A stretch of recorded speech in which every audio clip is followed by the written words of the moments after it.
Good morning students. आज आप लोग रेशनल नंबर का आगे का टॉपिक देखेंगे।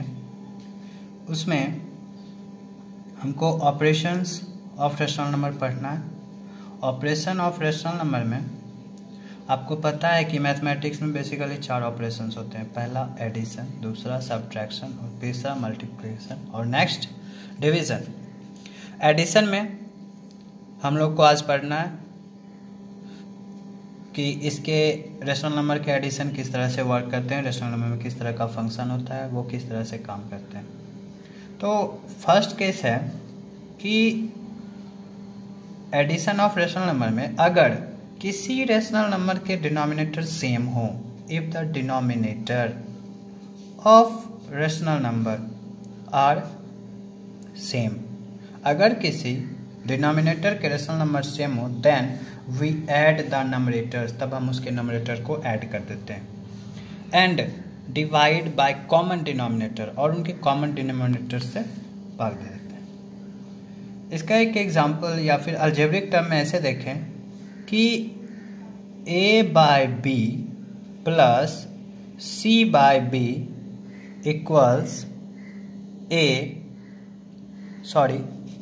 बी एलसीएम लेते हैं a प्लस सी, तो इस तरह से एडिशन हो गया बाय बी। तो अब जो है हम लोग देखते हैं कि इस पे नंबर्स को लेकर, तो 3/4 प्लस 6/4, 4 का एलसीएम 4, तो 3 प्लस 6 9। अब यहाँ पे कॉमन डिनोमिनेटर हो गया 9 और एडिशन, ये कॉमन डिनोमिनेटर 4, एडिशन करने पे आया 9। तो ये हो गया फर्स्ट केस रेशनल नंबर के लिए। और इसका सेकेंड केस है, सेकेंड केस कि if the denominator of rational number are different, अगर डिनोमिनेटर डिफरेंट हो देन फाइंड द एलसीएम, तब हमको डिनोमिनेटर के एलसीएम निकालने पड़ते हैं। और एलसीएम निकालने पर जो कॉमन एलसीएम आता है, जो एलसीएम होगा उसके इक्विवेलेंट हमको रेशनल नंबर बनाना है। फॉर एग्जाम्पल हमने एक नंबर यहाँ पे लिया है 2/15 प्लस 5/20, यहाँ पे एक का एलसीएम 15 है, दूसरे का 20। तो आप 15 और 20 का एलसीएम निकाल लें।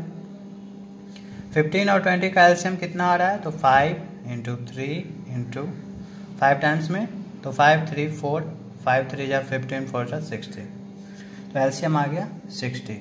अब 60 डिनोमिनेटर हो, इसके इक्विवेलेंट हमको रेशनल नंबर को बनाना। तो सबसे पहले 16 / 15 आया 4। अब 4 से फर्स्ट रेशनल नंबर के नंबरेटर डिनोमिनेटर को मल्टीप्लाई करेंगे, तो 2 × 4 8 और 15 × 4 60, 8/60। 60 / 20 इक्वल्स 3, 5 × 3 20 × 3 15/60।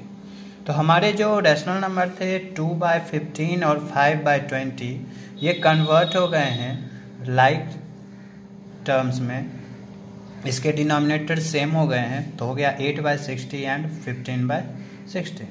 60 का एलसीएम 60, 8 प्लस 15 और दोनों का एडिशन बनता है 23, तो 23/60। तो ये हो गया हमारा सेकेंड केस, यानी कि जब नोमिनेटर सेम हो तब कैसे ऐड करना है, जब नोमिनेटर डिफरेंट हो तब कैसे ऐड करना है। ये रेशनल नंबर के 2 फॉर्म थे और दोनों फॉर्म में एडिशन हमने देख लिया। अब आते हैं प्रॉपर्टी के बारे में। तो क्लास 7 में भी आपने प्रॉपर्टीज़ को पढ़ा था, क्लास 8 में भी उसी प्रॉपर्टी को देखते हैं। तो सबसे पहले क्लोजर प्रॉपर्टी। क्लोजर प्रॉपर्टी में जब 2 नंबर्स को ऐड करते हैं तो एक तीसरा नंबर आता है, तो a/b plus c/d equal c/f। अब यहाँ पे 1/2 एक नंबर, दूसरा 7/8, 2 8 का एलसीएम 8, यहाँ पे हो गया 2 4 8, देयरफॉर 1 4 4, 8 1 8, यानी कि 7 1 7, 4 प्लस 7 11, देयरफॉर 11/8। तो अब हम लोग सेकेंड प्रॉपर्टी कम्यूटेटिव प्रॉपर्टी के बारे में पढ़ेंगे।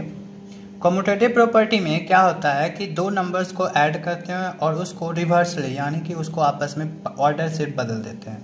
जैसे कि यहाँ पे हमने लिख रखा है a/b plus c/d equals c/d plus a/b। ठीक है। अब इसको ऐसे समझते हैं एक एग्जांपल लेकर कि मान लेते हैं a बाई बी के बदले लिए है 5/9, c बाई डी के बदले -9/10, तो 5/9 प्लस -9/10 इज इक्वल्स -9/10 प्लस 5/9। अब इसके लेफ्ट साइड को सॉल्व करते हैं तो एलसीएम कितना होगा 9 × 10, क्योंकि ये दोनों जो है सो एलसीएम लेने के बाद भी इसका प्रोडक्ट ही आएगा, दोनों में कोई भी कॉमन फैक्टर नहीं है, तो 9 × 10 लिख दिया। 9 को 9 × 10 से डिवाइड करेंगे तो 10 आने वाला है क्वेश्चन में, 10 × 5, फिर इस दोनों का डिवीज़न होगा तो ये हो जाएगा 9 × -9। सेकेंडली यहाँ पे LHS साइड को करते हैं, तो LHS साइड में 9/10 प्लस 5/9 इसी तरह से सॉल्व करेंगे, और दोनों कंडीशन में एक बार आएगा 50/-81 और दूसरे में -81 प्लस 50। अब इस दोनों को सब्ट्रैक्ट बाय 90 रहेगा, इस दोनों को सब्ट्रैक्ट करते हैं तो इस दोनों का सब्ट्रैक्शन -30 और यहाँ पे भी -31 और यहाँ भी -31, और दोनों केस में क्या आया LHS is equals RHS, LHS is equals RHS, तो दोनों सेम आ गया, इसलिए ये प्रॉपर्टी जो है हमारा वेरीफाइड है। अब दूसरा हो गया अगला कि एसोसिएटिव प्रॉपर्टी। एसोसिएटिव प्रॉपर्टी में क्या है a by b plus c by d plus e by f is equals a by b plus c by d plus e by f. यहाँ पे a by b plus c by d को bracket में first term में रखते हैं और दूसरे में c by d plus e by f को ब्रैकेट में रखते हैं। अब यहाँ पे एसोसिएटिव प्रॉपर्टी में हम देख रहे हैं तो ये शायद समझ में नहीं आ रहा है, तो क्या करते हैं इसके लिए भी डिजिट एग्जाम्पल्स ले लेते हैं। तो 2/3 प्लस 4/7 प्लस 3/5, 3/7 ये ब्रैकेट में है 2/3 और 4/7, तो इसका ब्रैकेट वाला काम पहले होगा, और इक्वल्स में 2/3 प्लस 4/7 प्लस 3/5, यहाँ पे 4/7 प्लस 3/5 ब्रैकेट में है तो इसका काम पहले करना है। और अब इसका सॉल्यूशन देखते हैं, तो 3 और 7 का एलसीएम तो होना है, इस दोनों का प्रोडक्ट ही होगा, तो 3 × 7 लिखते हैं, फिर 2 × 3 को 21, 3 × 7 से डिवाइड करेंगे तो 7 क्यूसेंट आएगा, 7 × 2 इज इक्वल्स 2 × 7, 2 × 7 14, फिर 7 को 3 × 7 से डिवाइड करेंगे तो 3 आना है, 4 × 3 प्लस 3/5 भी रह जाएगा क्योंकि ब्रैकेट वाला काम पहले होगा, इक्वल्स 2/3। अब ब्रैकेट का 7 और 5 का एलसीएम 7 × 5, 7 को 7 × 5 से डिवाइड करेंगे क्यूसेंट 5 आएगा, अब 5 को 4 से मल्टीप्लाई करेंगे 4 × 5 प्लस 5 को 7 × 5 से डिवाइड करने पे 7 आता है, और 7 को 3 से मल्टीप्लाई करेंगे 3 × 7 आएगा।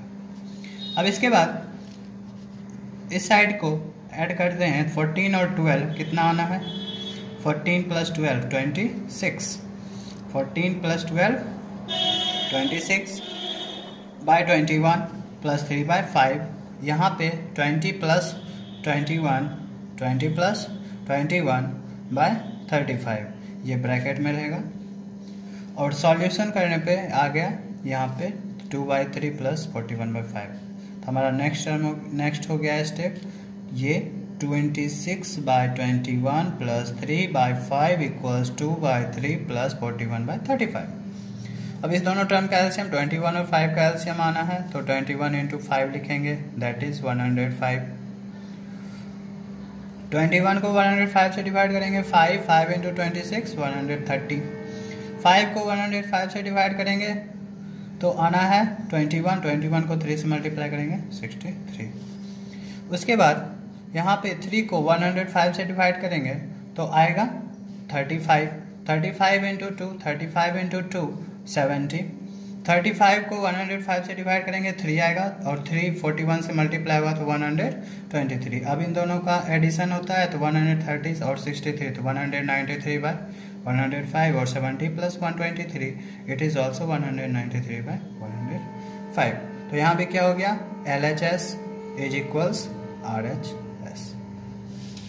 अब इसके बाद नेक्स्ट प्रॉपर्टी देखते हैं, तो होता है जीरो प्रॉपर्टी। जीरो प्रॉपर्टी में क्या करते हैं, किसी भी नंबर में रेशनल नंबर में जीरो को ऐड करेंगे तो वैल्यू तो वही रहना है, फिर भी a/b + 0 = 0 plus a/b is equals a/b, 4/5 + 0 equals 0 + 4/5 = 4/5। Next है कि if a and b is a rational number, then there exists a rational number minus a by b such that a by b plus minus a by b is equals 0। ये जब दो rational number को आपस में add करें और result 0 आ जाए तो दोनों नंबर एक दूसरे का अपोजिट होता है, एडिटिव इनवर्स होता है। Additive inverse, the sum of two numbers give the result 0 is called additive inverse. Minus a by b का additive inverse a by b होगा और ए बाई बी का additive inverse minus a by b होगा। Minus a by b is called additive inverse of a by b. Negative of a by b is called additive inverse of positive a by b। Example 3/11 plus -3/11, इस दोनों का addition करते हैं तो 11 का LCM 11, 3 + -3, 3 + -3, plus minus तो यहाँ पे 3 - 3, 3 में से 3 घटने पर 0, 0/11 0।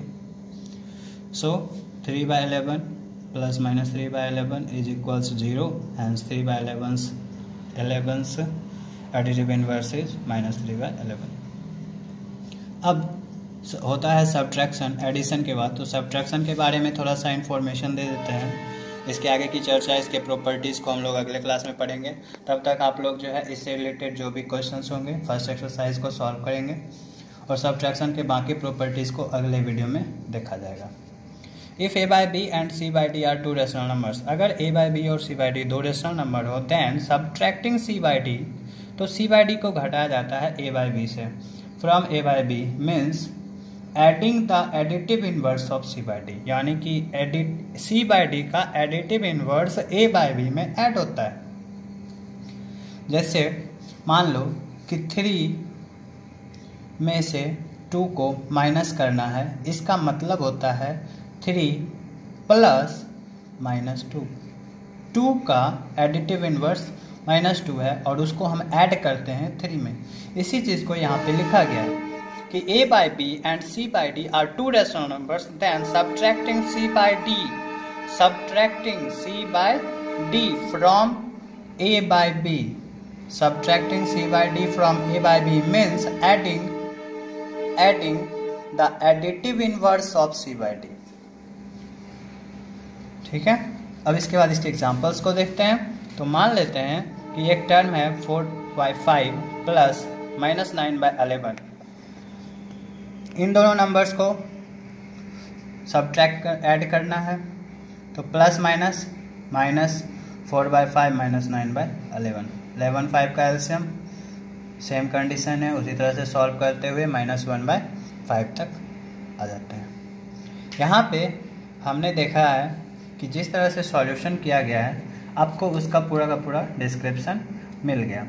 अब आप लोग जो है इसको ध्यानपूर्वक देखिएगा और सब्ट्रैक्शन से रिलेटेड प्रॉब्लम्स को सॉल्व करने के लिए अभी नहीं जाना है। अभी जो भी प्रॉब्लम सॉल्व करना है वो एडिशन से रिलेटेड होगा। आप लोग इसको ध्यान से देख के इसको पढ़ लीजिएगा और चैप्टर 1 को एक्सरसाइज 1 को बनाइएगा। जहाँ भी कुछ प्रॉब्लम है उसे एक बार पूछ लीजिएगा, आपको सॉल्यूशन मिल जाएगा। धन्यवाद, थैंक यू।